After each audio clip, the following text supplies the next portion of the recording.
Having watched two of the introductory movies to Legend of the Galactic Heroes, Golden Wings and Overture to a New War, I just wanted to give my thoughts and initial impressions on the series. That would include what I think of it in general, what I think of the characters, what I think the core themes are going to be, and how it kind of relates to historical events and other anime. Now keep in mind, I'm going into this completely blind, or I know like a couple little things, but most of the background and lore I know very little about. So a lot of my speculation is probably going to be inaccurate. Now I think my first and overwhelming impression is that this is 100% a legitimate space opera. It might be an anime, but it's as much a space opera as Babylon 5, Star Trek, or Star Wars.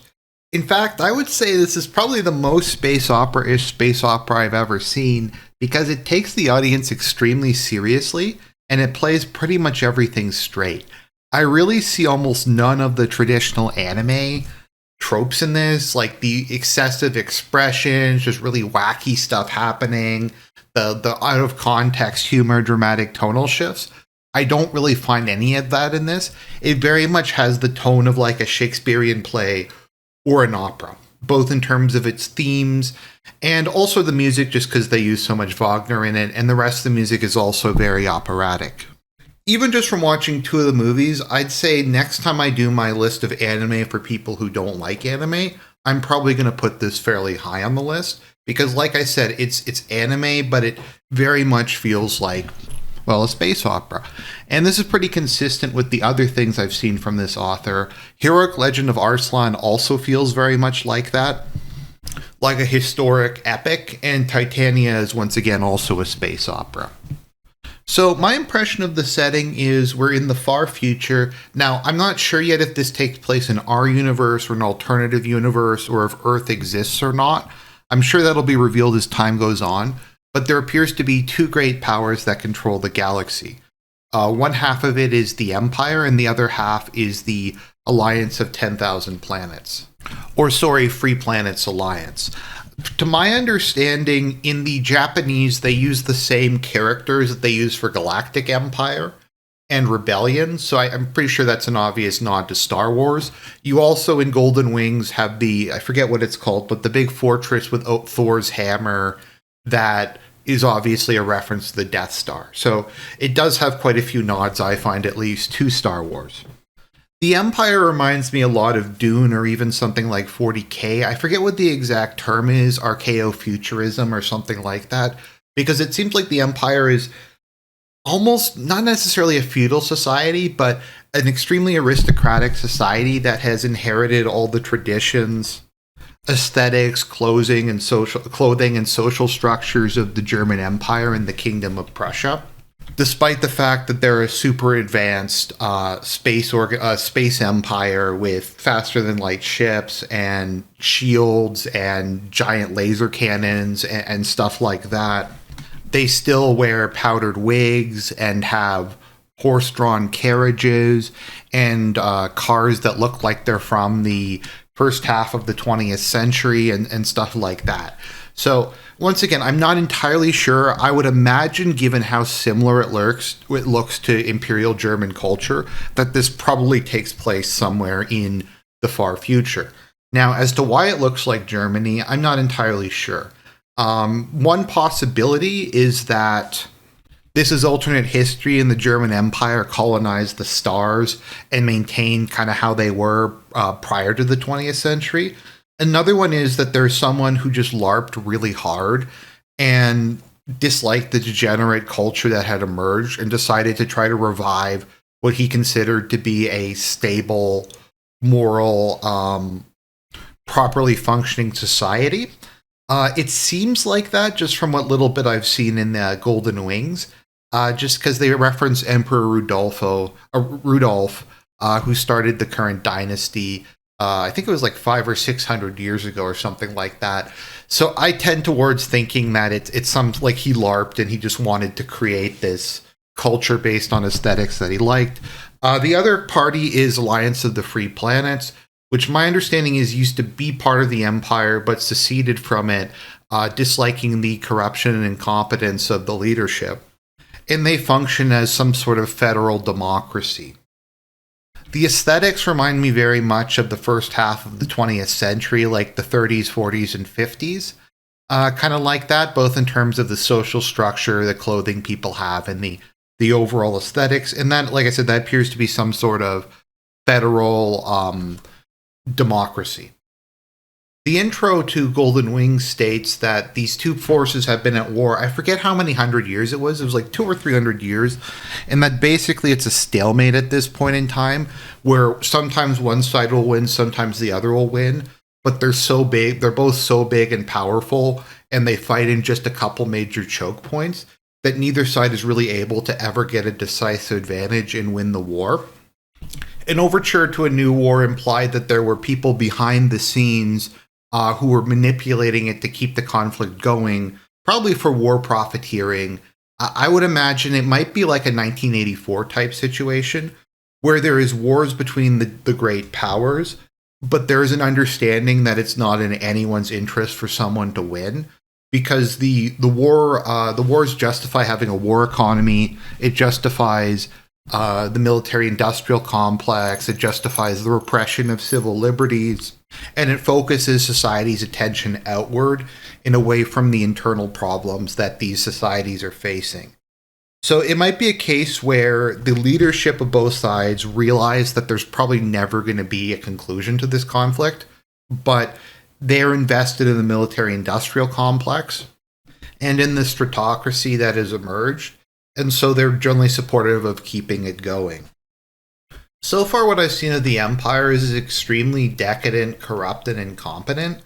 It seems that most military officers are chosen primarily based on noble status or connections to someone important or something just other than merit and talent.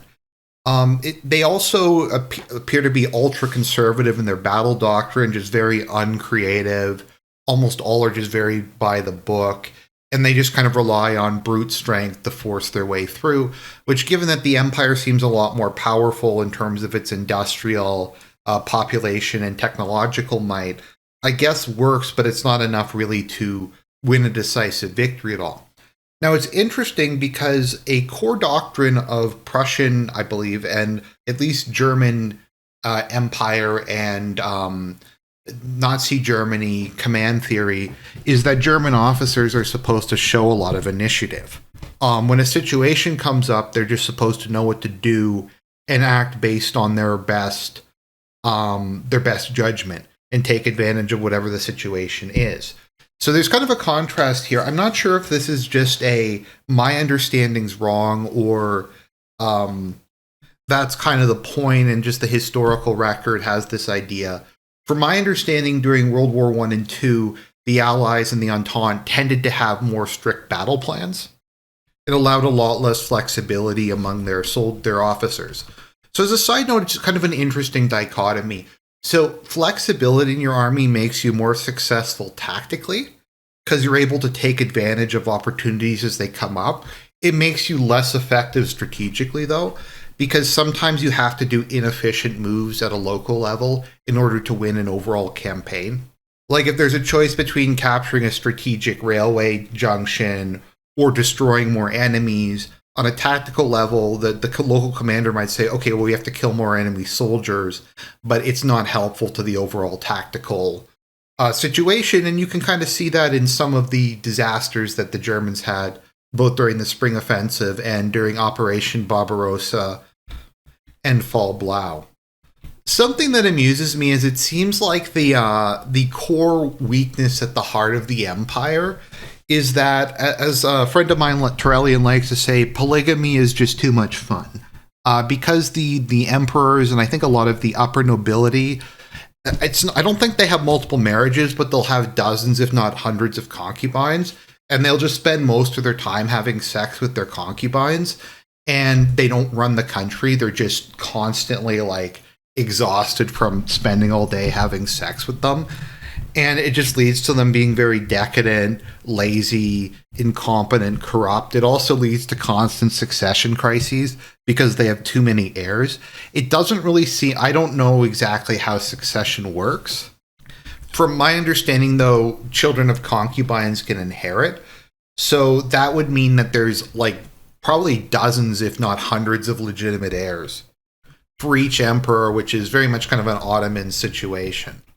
Unironically, that's probably one of the reasons why Christian societies proved so successful in conquering a lot of the world, because monogamy meant that the ruler's sexual desires were kept in check, at least somewhat. Now, a lot of them obviously had mistresses, but there was a limit to how openly decadent they could be, and so they spent a lot of their time actually running the country instead of just having sex. That was also a big problem in China, where, once again, the emperors would just have sex with their concubines. So this is relevant to the story because Reinhardt, our main character's sister, was taken as a concubine by the current emperor. And this is kind of the impetus for Reinhardt's motivation, at least throughout the first part of the series. Now, he reminds me a lot of Lelouch from Code Geass, because he has very much the same, I don't know if villain protagonist is the correct way to put it, but he is definitely the protagonist and he's definitely heroic, but he has a lot of traits of being a supervillain, like the scheming, the quiet, the keeping things on the down low, the having the master plan to seize power and change society. Also the fact that his sister is one of his motivations, and he has his childhood friend. So Reinhardt, our main character, comes from a poor noble family. Now, it's an interesting thing about poor nobles in a lot of science fiction is they're often worse off than the commoners, because there's often a restricted number of professions that nobles can go into. Like being a merchant is considered to be beneath them, a craftsman, I think a scientist. A lot of professional jobs that are relatively high status and high paying are unavailable for nobility. So they can often be worse off than a lot of other people. I know that's the case in EVE Online, wherein the Amarian nobles in the regions that they lost to the Minmatar Federation, or sorry, Minmatar Republic, I think it is, are kind of screwed because they don't have feudal taxes to draw upon anymore, but they're not able to go into business or do anything else that would result in them getting money to live off of. So Reinhardt's family seems to kind of be like that. His mother gets killed by a drunk driver who's from the upper nobility, so he's not able. His father isn't able to press charges.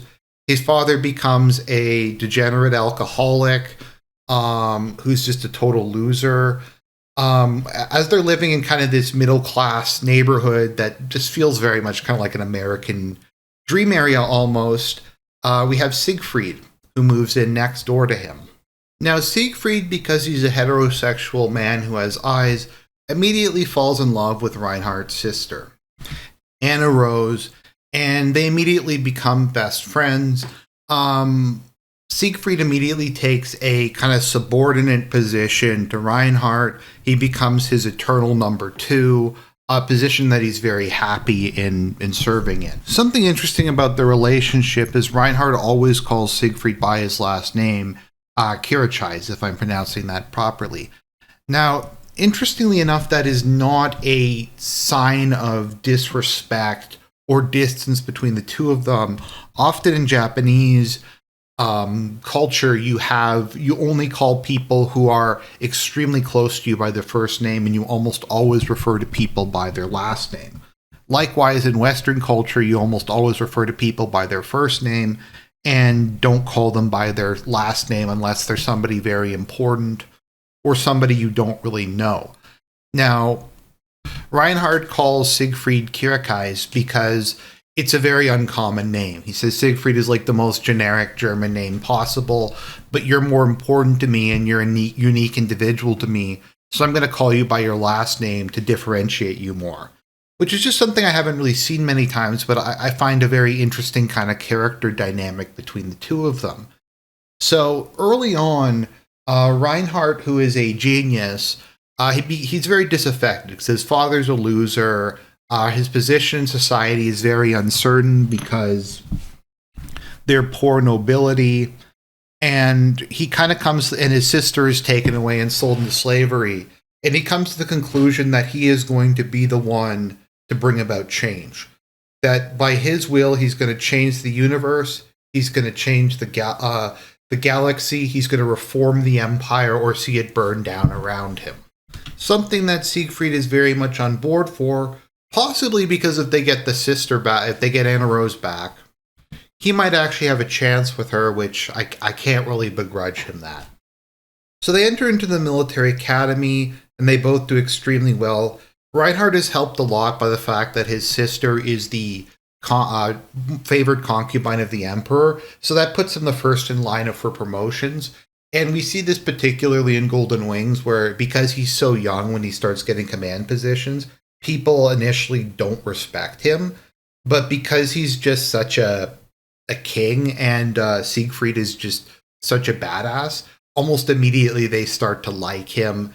And he has a lot of charisma and genius, and this extends beyond just warfare, but also into civil and administrative matters. Now, his motivations remind me a bit of some of the characters in Dune, particularly Leto II, in that his greatest fear is that humanity has become stagnant, it's no longer evolving, it's no longer changing, and humanity won't survive long term unless it can regain some of the dynamism it had previously. At least that seems to be his motivation to me. This show also seems very much to be about one of the big questions that we have when we're studying history and in a lot of historical interpretation, which is what is the role of the individual versus the role of political historical factors? And this is very hotly debated. On one side, you have the idea that there's very little the individual can do to alter the course of history. That there are so many external forces at play, sociological, economic, cultural, that everything that happens is kind of a deterministic process that's spurred on by everything that came before. On the other hand, you have the great man of history, or I guess kind of more of a individualist view, that there are these men who show up periodically who possess abilities just beyond those of the people around them, and they're able to directly seize hold of the flow of history and bend it to their will. That the future is not entirely predetermined, but what went before, but there are people and their individual decisions and their individual quirks are able to permanently change history in a way that's not necessarily consistent with the overall social processes you were seeing. Now, obviously, probably the biggest examples of these would be Alexander the Great, Julius Caesar, and Napoleon. These are men who showed up kind of at the right place in the right time, but they had such incredible abilities in all aspects of their lives that they were able to fundamentally alter things. Caesar was able to put the final nail in the Roman Republic and start the transition towards the empire. His conquests are some that I really doubt. He's probably in the top 5, I think, greatest generals of all time. He dramatically expanded Rome, he crushed all his rivals, and he left behind a unified state for his successor. I think very much if Caesar had not have come along, who knows what would have happened to Rome. Likewise, Alexander completely redrew the world map. Persia, the superpower that had dominated most of the known world, collapsed. He spread Hellenistic culture all throughout the Middle East. And just, like I said, the entire Mediterranean was permanently changed by him. And finally, obviously, you have Napoleon, who I feel Reinhardt is the most like, who is someone who came along and just seized destiny. That's a very common theme with Napoleon, that he was able to defy destiny, that he believed that he was chosen to rule the world, to become the great man who would drive the force of history. And while he was eventually defeated, to a large extent, he succeeded. He dealt blow after blow to various great powers. He completely reformed France. He swept aside the corrupt and incompetent Directory in French First Republic. He permanently revolutionized law, warfare, economics. And his deeds will continue to be remembered for as long as, well, history exists. Now, the other side of the coin, and maybe kind of the counterfactual, counter-argument to the great man theory, is even if you accept that such people exist, their achievements are something that can't be followed up upon. That they possess such unique abilities that it's almost impossible that someone like them is going to come along and succeed them. Now, in the case of Caesar, this happened with Augustus, who's arguably the greatest ruler in human history. But it certainly wasn't the case with Alexander. While he did change the world, when he died, his empire collapsed and split apart.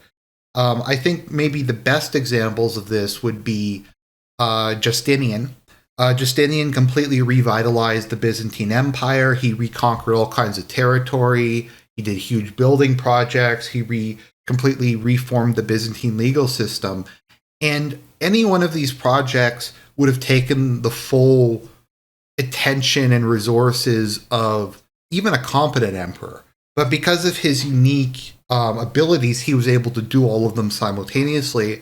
But there wasn't going to be another man like Justinian for a long time. And when he died, his successors didn't really know what to do with any of it. And it eventually collapsed and turned into a disaster. Similarly, if we're going to talk about Rome, we have Majorian, the last Western emperor to really exercise any power or to attempt to retake the empire. And he retook great swaths of Spain and France and reduced a lot of the barbarians back to being vassals of Rome. And he was going to launch a big expedition to take North Africa, but he was assassinated and none of his successors could hold a candle to him. And so while you have this, what looked like a big change, ultimately the historical factors that were destroying Rome were just too strong for even a great man to reverse. But once again, on the other hand, failing to achieve your goals doesn't mean you didn't completely change the course of history. Hitler failed to achieve his goals, but it resulted in the map of Europe being redrawn, caused extensive political and cultural changes throughout the Western world, set the stage for the Cold War, and permanently altered kind of the culture and political functioning of Germany. So you'll have people like Hitler or people like Lincoln, or maybe that's not the best comparison, but people like Hitler or maybe people like Nader Shah who aren't able to achieve their ultimate goals and things fall apart after they die. But the impact that they had on the rest of the world is still immense. It's just not necessarily a direct success for Germany itself. But World War II led to the bankruptcy of Great Britain and the more rapid falling apart of its empire and the emergence of the United States as the successor great superpower. So getting back to Legend of the Galactic Heroes, I think that Reinhardt is very much like that. He is the indispensable man. He is the man who has the capacity, the skills, the will, the confidence to alter the course of history, to save humanity from stagnation, and to completely reform the world. Now, the thing that we have to keep in mind, though, is will this be successful? Because even if Reinhardt is able to seize power, which I've read a couple, I've heard a bit about this show, so I assume he probably is, who is going to succeed him? Who will be the next Reinhardt? How are they going to find somebody with the same level of capacity? Are his reforms going to stick? A lot of time you have reformists who try to fix things, but then they're overthrown by reactionary forces or a kleptocracy who doesn't want things to get better. Now, a solution various empires have tried throughout time is to have some sort of merit-based succession. Alexander infamously left his empire to the strongest. You have elective monarchies, or you have societies like the Byzantines who were never really able to establish primogeniture. And while this sounds good on paper, it basically just leads to a constant stream of coups, counter-coups, civil wars, as there's no clearly defined, divinely mandated person. Now, Reinhardt's foil seems to be Yang, who is the genius officer within the Alliance of Free Planets. Now, he appears, once again, to be very much the antithesis of Reinhardt, but also kind of similar, like I said, a foil, wherein his military genius seems quite similar to Reinhardt's. He just doesn't have a particular desire or will for power. He doesn't really desire to lead the Alliance. He doesn't really desire to get fame or popularity or wealth or anything like that. He just feels that it's his duty, and he feels himself forced to kind of take over. To maybe use a comparison to Star Wars, he reminds me a bit of Captain Pillion. Now, Captain Pillion was very much happy to be a captain of the starship Chimera, to be Thrawn's right hand man, to serve under someone who he considered more capable to rule. However, ultimately, he just served failure after failure after loser, and eventually it turned out that the person that he was looking to save the Empire was himself. And only when he took direct power and was able to rule with his competency and enlightenment was the Empire able to be stabilized. So I don't know. I'm guessing that at some point Yang's probably going to take power in the Alliance of Free Planets very reluctantly, as he will see no other option to keeping his society going. So those are my initial thoughts on Legend of the Galactic Heroes, how it relates to other animes, what I think about the characters, and the historical processes that it's attempting to encapsulate. So I'll do more videos as I get through the series, and I just have more things to say about it. So God bless everybody. I hope you enjoyed the review, and I'll talk to you all again real soon.